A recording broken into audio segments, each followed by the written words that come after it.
中山寶龍城究竟買唔買得過？咁前排咧推出嘅11000平方究竟真唔真？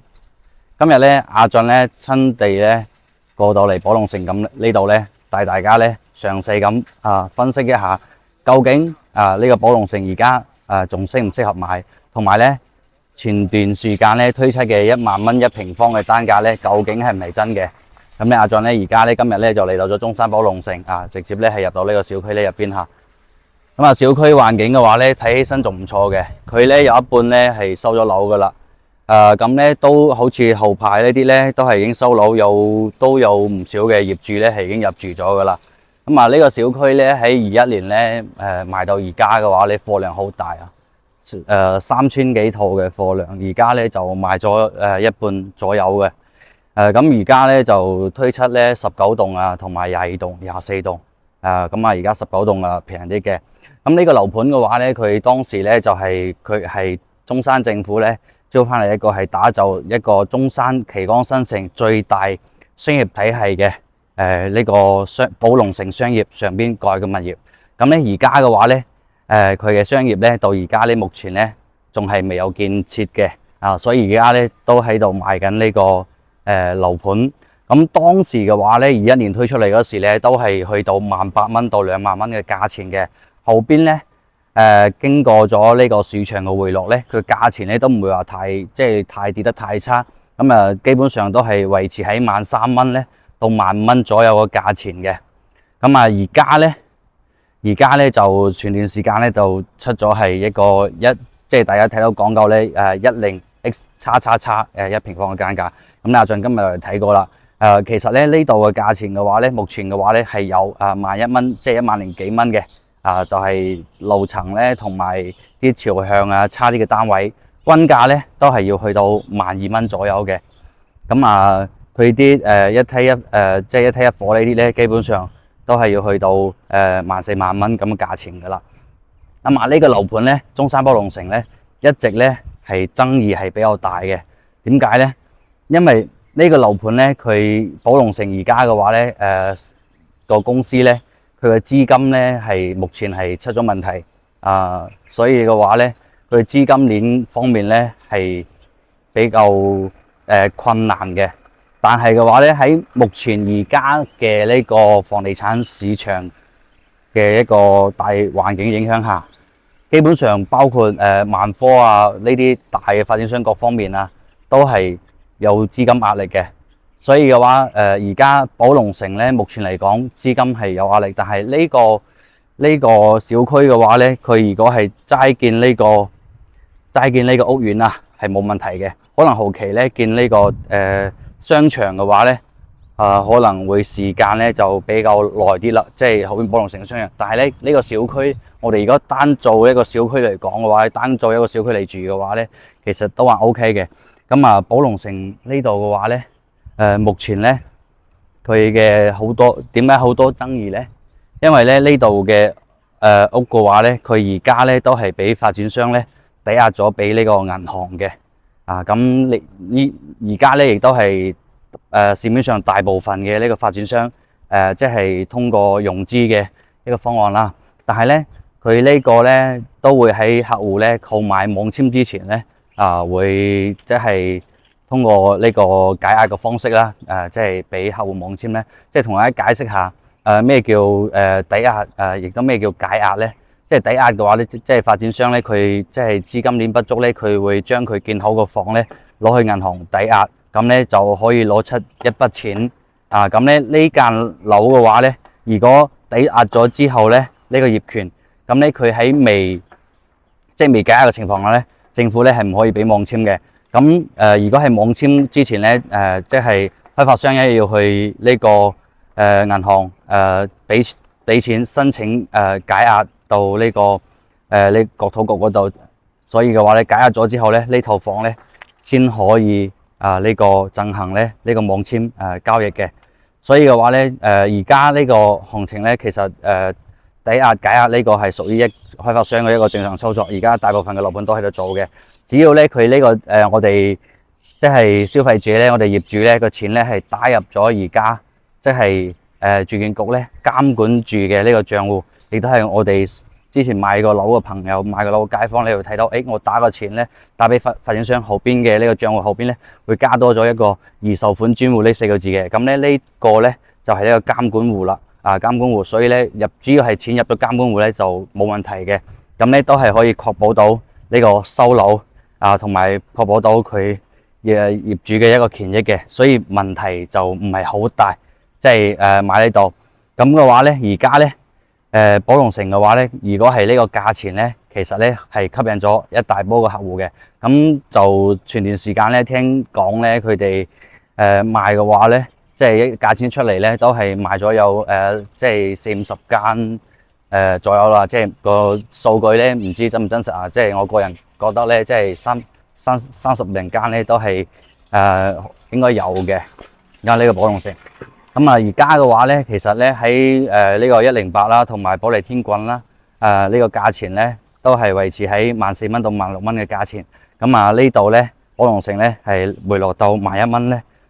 我個人覺得嘅話咧，咁呢個價錢咧都係比較適合嘅。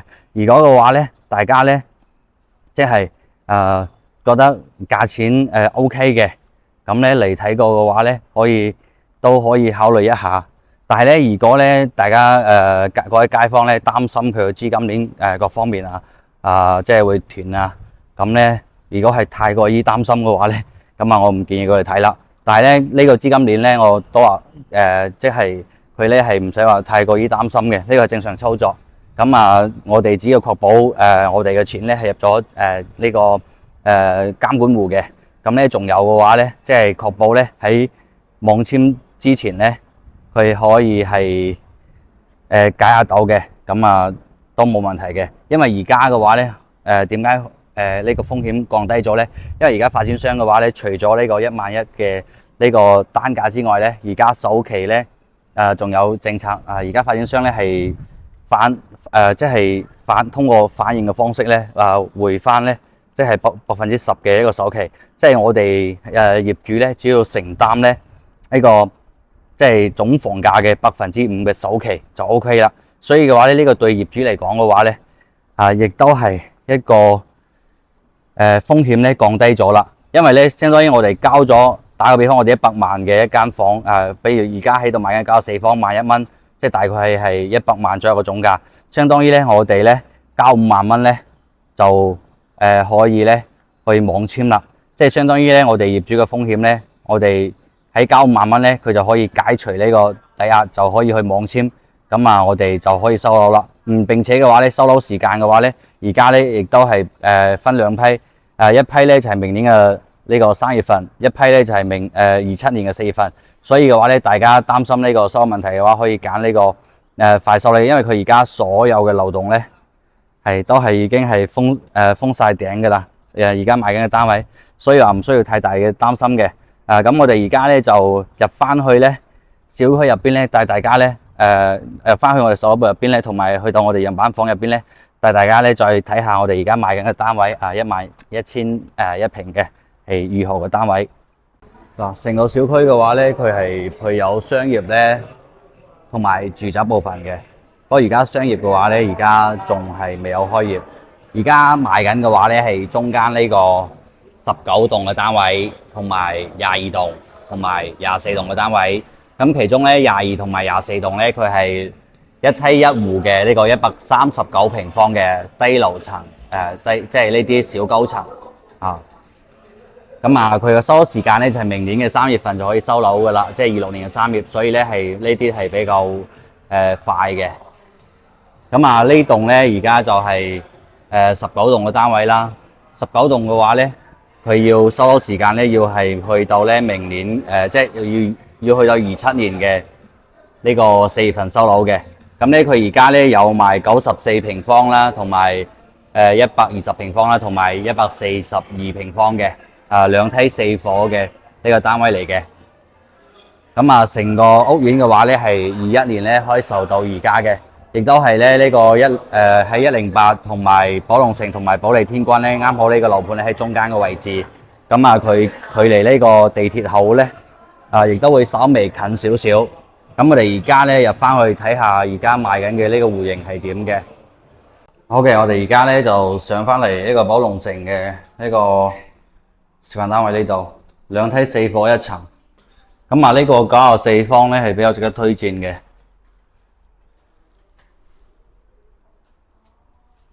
我有啲層眼哦，呢個型圖，等下94方咧，佢個實用咧去到我哋平時咧接近係100方嘅呢個實用率，即係佢實用率咧係去到咗接近係100%嘅。咁啊，交標方面嘅話咧都唔會太差啊，配套呢個電子指紋鎖。咁啊，入嚟呢度咧做咗個開放式嘅廚房啊，實際交付咧佢就冇開放嘅，即係可以打開佢嘅。咁啊，客廳餐廳嚟講嘅話咧係顯得比較大嘅。咁啊，94方咧做到一個有3.8米嘅一個開關嘅呢個客廳咧係比較難得嘅。咁啊，陽台咧都係去到咗一個比較長嘅一個陽台嚟噶啦，啊有7米長嘅一個陽台。咁啊，呢個戶型嘅話咧，從傳統嘅呢個家方左右戶型咧都有啲特色嘅。啊，首先咧呢間房咧佢都係做到咗比正常嘅家方左右嘅要大好多，呢個起碼去到13個平方左右。咁啊，呢度咧就寫有公衛嘅位置啦。公衛咧呢啲全部都係交樓標準嚟嘅，枸木嘅同埋枸木嘅馬桶啊，同埋呢啲花灑淋浴咧都係採用枸木嘅一個品牌嚟嘅，啊都係交樓標準嚟嘅。咁啊，呢度咧就係有個兒童房，啊兒童房呢度嘅話咧就係贈送咗一半嘅呢個面積嚟嘅。咁啊，主人房嘅話咧就做得比較大氣啦。咁啊，入門呢度嘅話咧有少少浪費呢個空間。咁啊，入嚟呢度咧都係一個主衛嘅位置啦，都係帶雙層玻璃嘅。啊，呢個其實寶龍呢個發展商咧都還雖然話資金緊缺啲，但係佢嘅交標咧都還比較 OK 嘅，做得比佢即係比好多開發商要好噶啦。咁啊，呢度嘅話咧就係主人房嘅呢個我哋成個位置啦。啊，擺咗個2米床。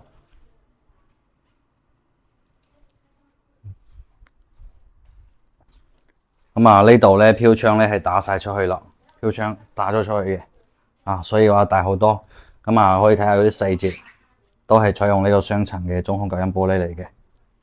啊，3樓嘅位置其實睇出嚟都話 OK。其實喺交標當中嚟講嘅話咧，呢個1萬零幾嘅價錢咧，確實係非常之抵嘅。咁我哋咧而家咧再出翻去咧睇下呢個大啲嘅120方嘅單位。我哋而家睇下120平方嘅。呢個單位嘅話咧都係比較大嘅，做得個實用。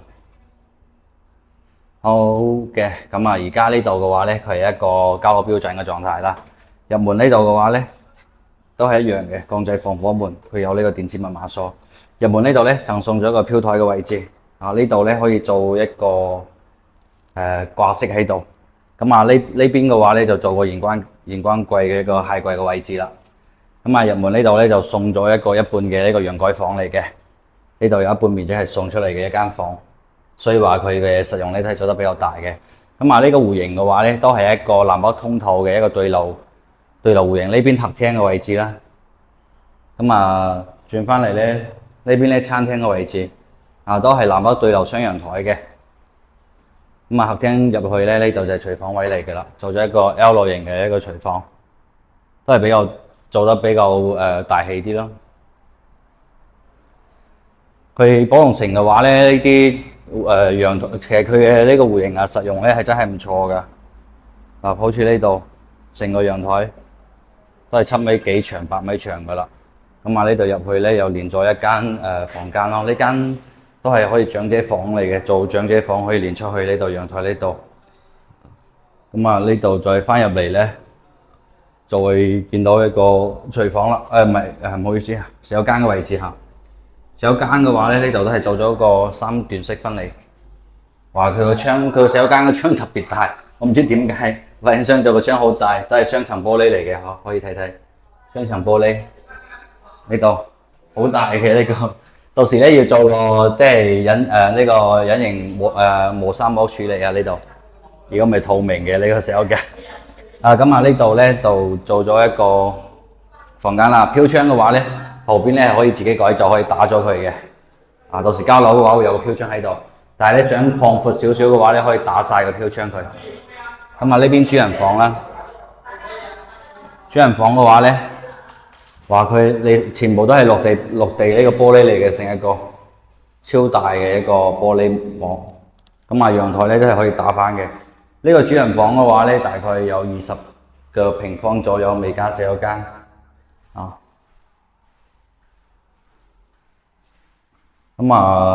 呢啲咧都係配套好晒噶啦。真係我覺得有啲奇怪啦，寶龍城呢啲洗手間嘅呢個窗咧都做得超大嘅，冇乜必要。即係佢到時都要做呢個磨砂嘅隱形即係隔絕嘅，即係唔俾出邊睇入邊嘅一個設計咯。好嘅，仲有一個北四方嘅，可以帶大家睇下。中意大單位嘅話咧，可以了解一下。142方呢個呢度咧係個防火門，相當於門口呢一塊嘅話咧，都係贈送咗俾呢個單位嘅。142方呢個嘅話咧就比較大氣實用啲嘅，即係呢個大單位使用率咧都係去到90%幾嘅。子母門嘅一個設計啦，呢一度。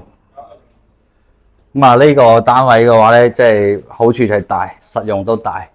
都係做咗個4房嘅設計嘅，入門咧做咗個兒童房。呢度咧都贈送咗呢個飄台嘅位置，入門一個採光咯。但係有啲奇怪嘅咧，就係佢呢度嘅話咧，呢條走廊嘅話咧，即係浪費咗個面積空間。呢度咧係客廳嘅位置啦。呢個客廳嘅話咧，去到係4.5米左右嘅一個空間，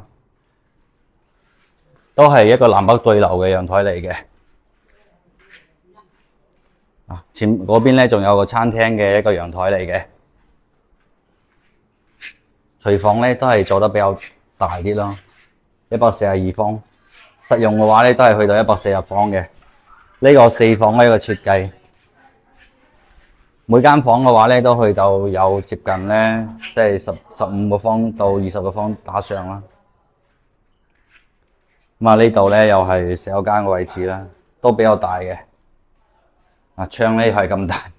我哋睇翻呢個主人房嘅位置啦。主人房嘅話咧，佢入嚟呢度咧，就隔咗個衣帽間咧，同埋一個沖涼房嘅。呢個142方嘅呢個房間咧，確實係大啊。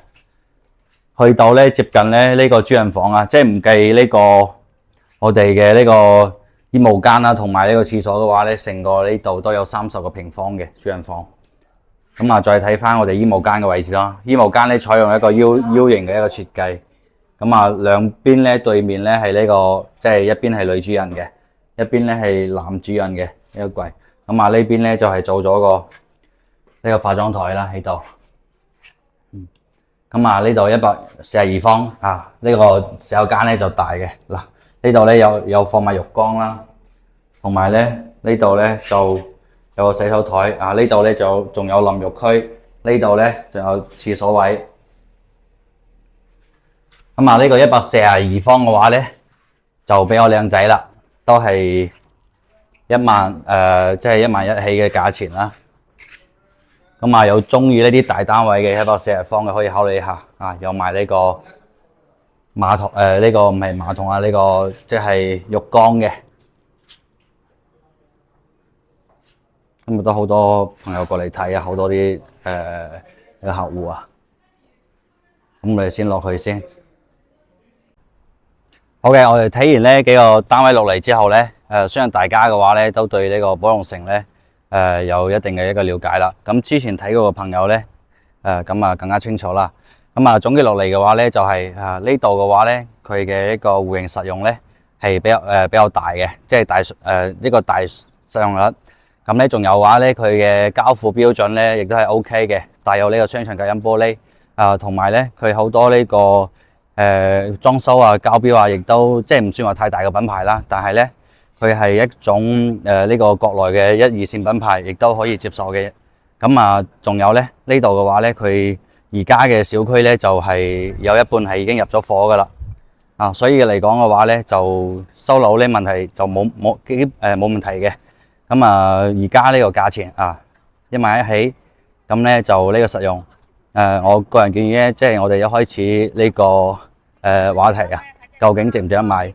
其實嘅話呢度咧，針對好多嘅呢個中山嘅本地群體嘅話咧，想要呢啲送得大嘅小區靚嘅，咁啊對其實對呢個商業啊呢啲冇太大嘅追求嘅話咧，咁啊呢度係冇問題嘅。其實佢揸車嘅話咧，同樣都係一樣，都係5到10分鐘咧可以去到中山嘅各大商圈啦。